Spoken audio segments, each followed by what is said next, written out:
Hello and welcome to week one of Applied Practices in Criminal Justice Studies, CCJS 4309, Section 701.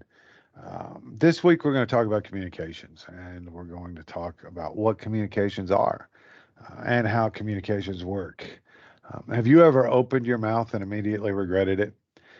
You've heard the old expression, open mouth, insert foot. Have you ever started the conversation and you said something that you immediately regretted because you knew it was stupid as soon as it left your lips? Well, this is all communications. The degree of words that we use in it is a daily struggle.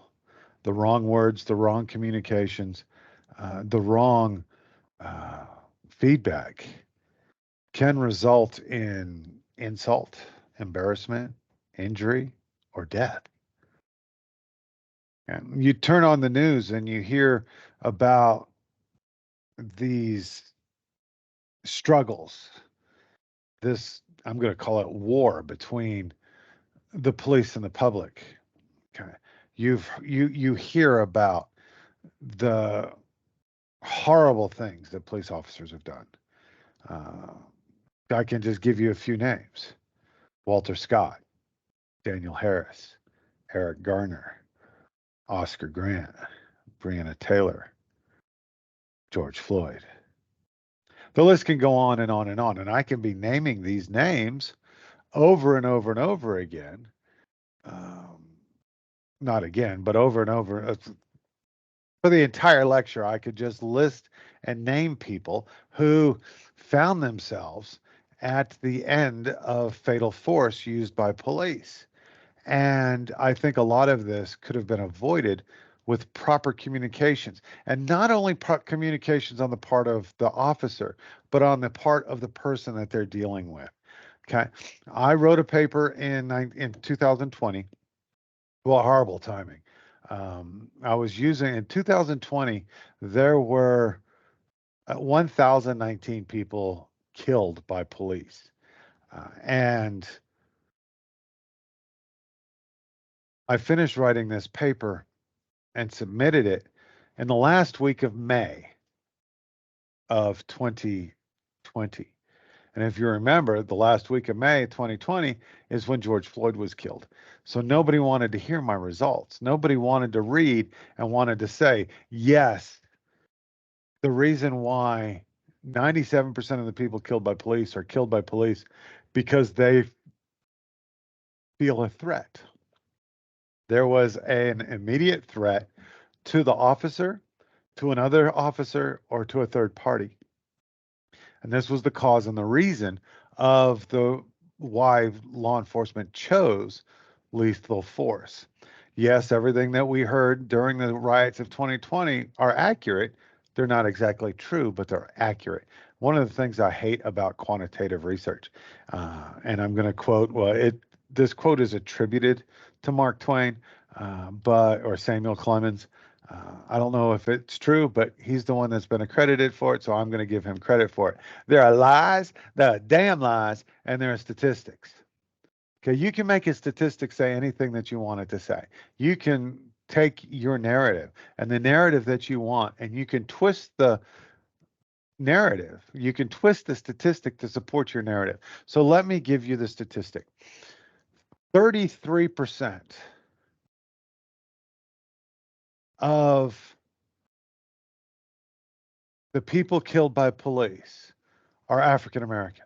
So we can turn around and say 33% of the people killed by by police are African Americans. This is horrible because only 13% of the general population is African American, but yet 33% of the population of those killed by police are African American, which means that they're disproportionately overrepresented, which means it's racism.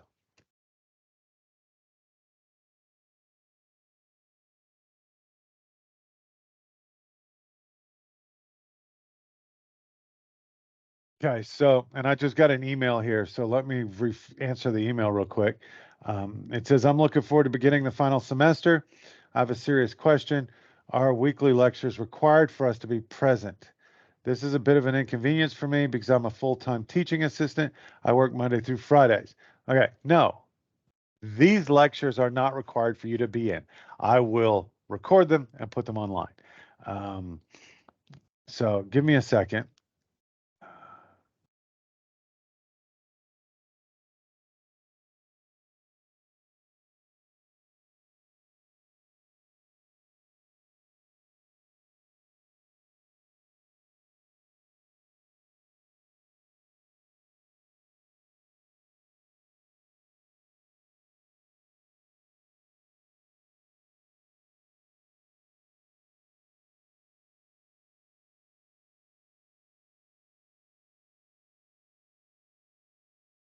All right. So my answer is no, they're not required. I will record them and put them in the announcement section of the course for your review at your convenience. Okay. So here, let me hit send. Boom. Uh,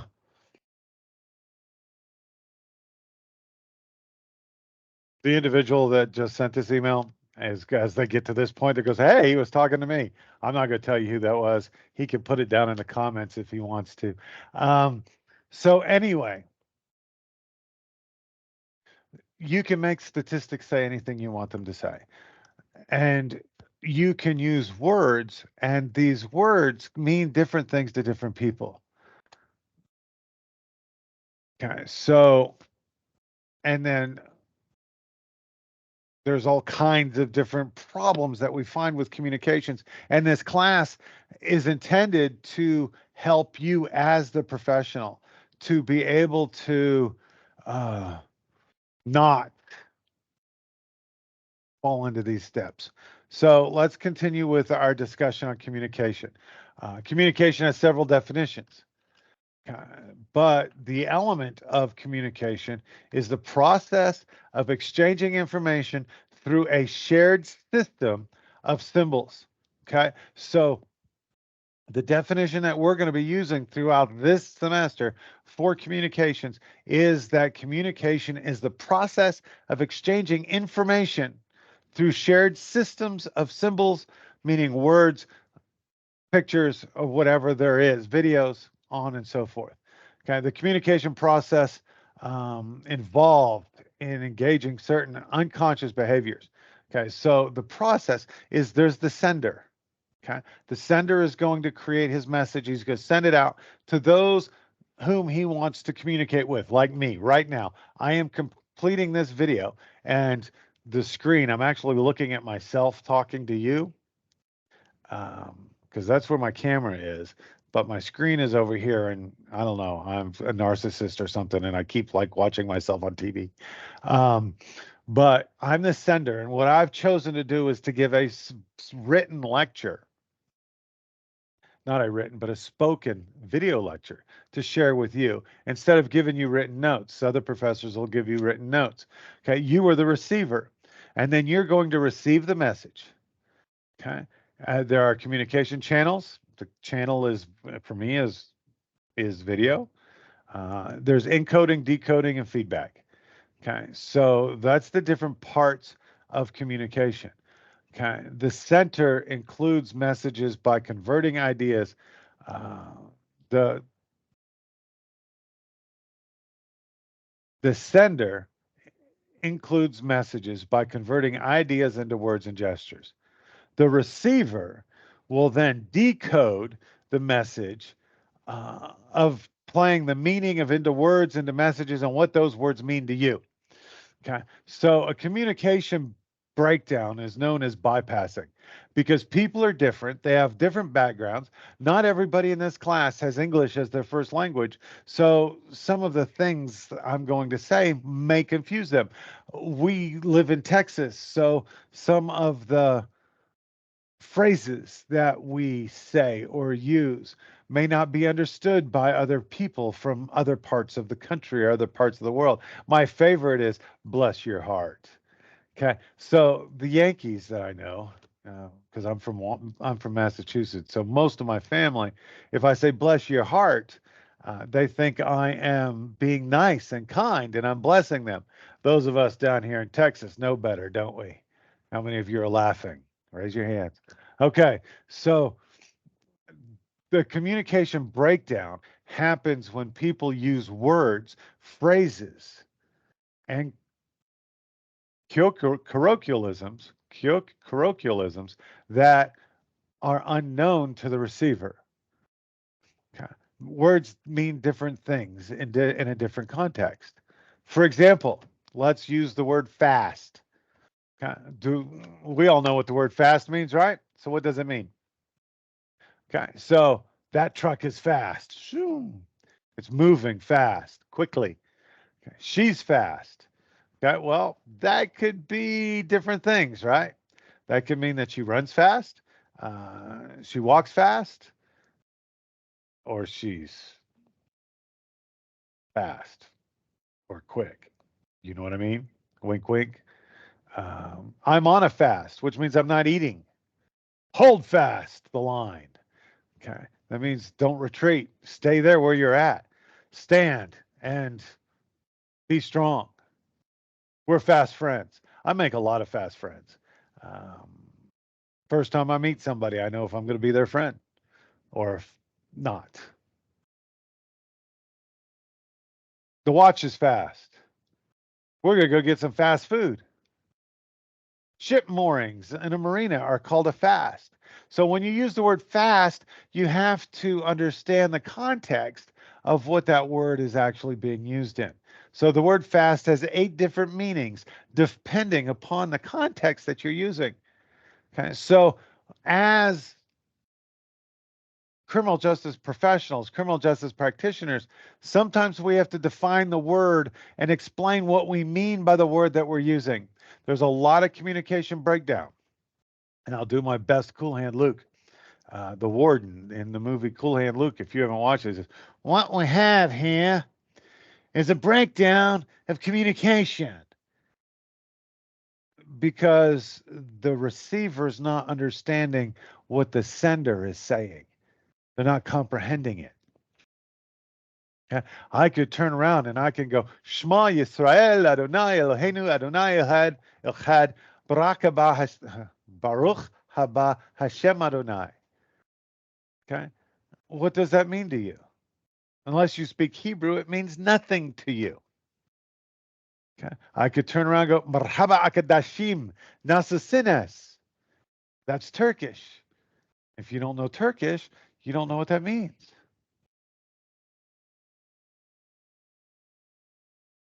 Hola, amigo, amiga. ¿Cómo estás? Jawohl. Ich bin schlecht. Okay. So you need to make sure that you can, that your receiver is understanding what you're saying.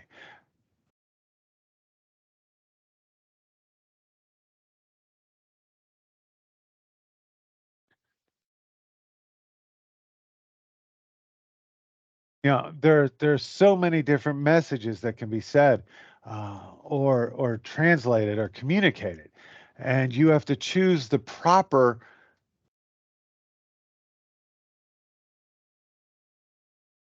communications channel in order to express what you want to say. And then you have to make sure that you say that in the right, correct way too. Okay, so communications is a vital part of community oriented policing. Okay, a lot of police departments take offense to the brutality of that we found in the 1990s. So we have established a uh,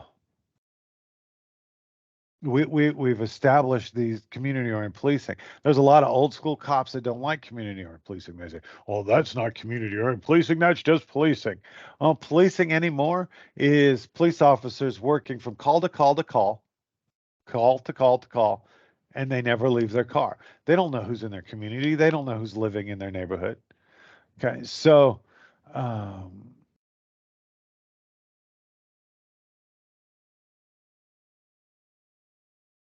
telling the community that they need to refrain from violence and they need to do what the police officers tell them to do, actually creates resentment and hostility towards the police and by the police, because the police say, I am the authority. I have my badge and I have my gun. I have the authority to arrest. It is my job to enforce the law. Okay. The police academy answer is, I'm a police officer. It is my job to protect and serve. No, your job isn't to protect and serve. Your job is to restore order, because we don't have time to do community oriented policing. We don't have time to do preventative policing. So, what police officers do is they restore order. And when they restore order, they don't come in. Uh, the police department is the city's hammer. Okay. And when they come to restore order, they're not looking to be nice and kind, they're looking for a nail to pound. Okay. So, this dichotomy of roles between the community and the police are such that it causes and create, by nature, causes and creates resentment and hostility by the police to the police. Okay? Departments have been conducting excessive use of force training for a long time. They've also been conducting excessive use of force. Okay, an investigation in the Chicago Police Department showed that there were systemic deficiencies in their training and the quality of force. Okay. So, and a lot of this comes down to the ability to communicate. So the message can be transmitted by the channel of communication channel, can be phone, voice, or text, email, reports, letters, announcements, memos, pictures, face to face, through social media, through gestures. Both verbal and nonverbal messages are conveyed through the communications channel. Okay? Verbal and nonverbal cues must be in harmony for the communications to be productive. Okay? Noise is anything that interrupts the communications process. Okay? Most are identified as a physical symptoms. I have all of this stuff behind me. All of this is noise. Okay. Because instead of watching me and listening to me, you're looking at my books and seeing what kind of books I have. You're looking at my bench on a bench. You're looking at my boat. You're looking at my tombstone pictures. Okay. Yeah. The movie picture, that's this is the street. It's North Street. It's where Wyatt Earp lived. Actually, he lived right here. I took this picture from his front yard. So, uh, and this picture up here is of the Red Church in Albuquerque, New Mexico. It's all pretty cool. But all of this is noise.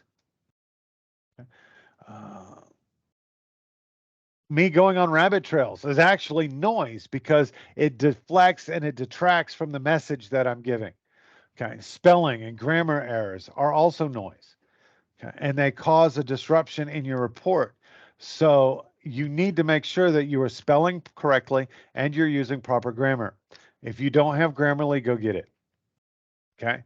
Do not use Grammarly Go, because Grammarly Go is AI and you don't want to use AI, because I'll kick you out of my program. Most of the times with law enforcement, communication is authoritative, kind of like what I just did. That's authoritative communication. It is from the top down, and there is no feedback expected. We're just expecting you to do it. Okay? Police officers in charge of any situation, and when they say something, they expect those rules or those commands to be followed. Okay? The communication style that you use. There's no consensus on the exact number or style of communications. Most are willing to admit that they cluster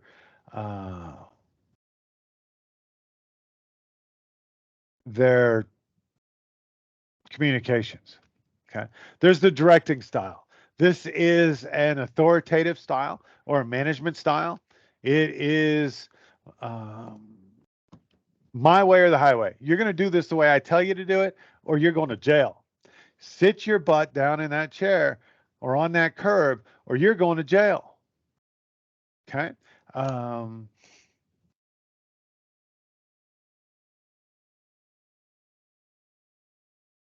Halt.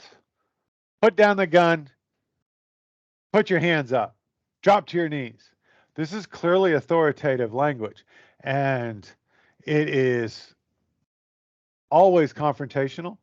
It is designed to prompt compliance. It's not a suggestion. And you know this by the tone and the inflection that's being used in their voice. Okay. Refusal to comply will increase the force continuum. Okay. A police officer is they're gonna be nice and they're gonna be polite, and then they're gonna go to authoritative. And they're gonna say, you do this. And if you don't do this, they're gonna put hands on you. Okay. If you do not want police officer hands put on you, you comply with what they want you to do. It's that simple. Okay. The persuading style. The persuading style involves sharing information. Okay. And this is something that I had to learn with. I've raised two daughters, and then I've had two daughters of my own, and 1, 2, 3, 4, 5, 7 foster daughters. And one of the things I've learned that the boys in the house didn't have this issue, but the girls did. And the girls would always say, why? Why? When you're dealing with girls, females, uh, you need to use a persuasive style. They like to be informed and they like to understand why you have made the decisions that you have made. And this is called the persuading style. Sometimes you just don't have time for it. But an interview and interrogation requires you to use this style because you're trying to persuade them to comply. You're trying to persuade them to provide you with additional information. Okay. So there are both verbal and nonverbal communications. It's not what you say, but how you say it. 93% of communication is nonverbal. It's not, again, it's not what you say, it's how you say it. Law enforcement officers must ensure that verbal and nonverbal cues are in sync with and complement each other. If you're trying to persuade something to do something, and you've got your hand on the handle of your pistol, you're not being persuasive. Verbal communications includes the spoken and written word. Nonverbal communication is everything else. And there are three purposes of public speaking: to inform, to persuade, and to entertain. Criminal justice practitioners often inform and persuade. We never entertain. So those are my notes and my thoughts for today for communication. The assignments that you've got today are three of them. The student authentication and the introduction discussion I've already discussed in my first video. The self-assessment skill, if you click on that link, there is a self-assessment. Let me share this.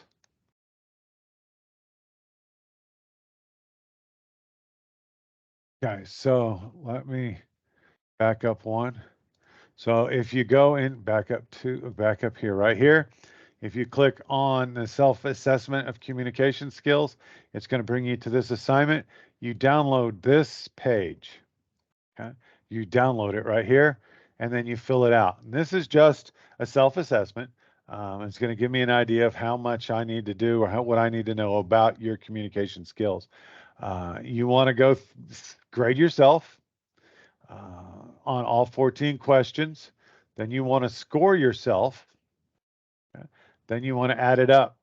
You put your points here, then you add it up, and these are your answers. And then once you've done that, you just save it again, and then you resubmit it. Okay. So that's week one. If you have any questions, comments, or concerns, don't hesitate to share them with me.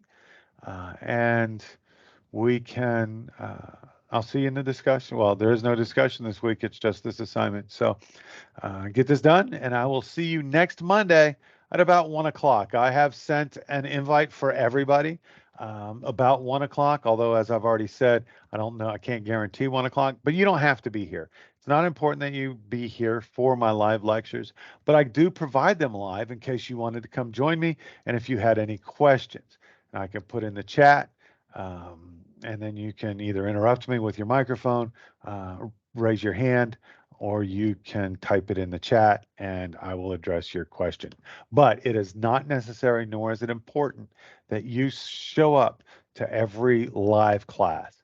Okay, this is an online class and it's set up the way that it is. I will put this lecture and all lectures in the announcements. So with that being, have a great week and I'll see you next Monday.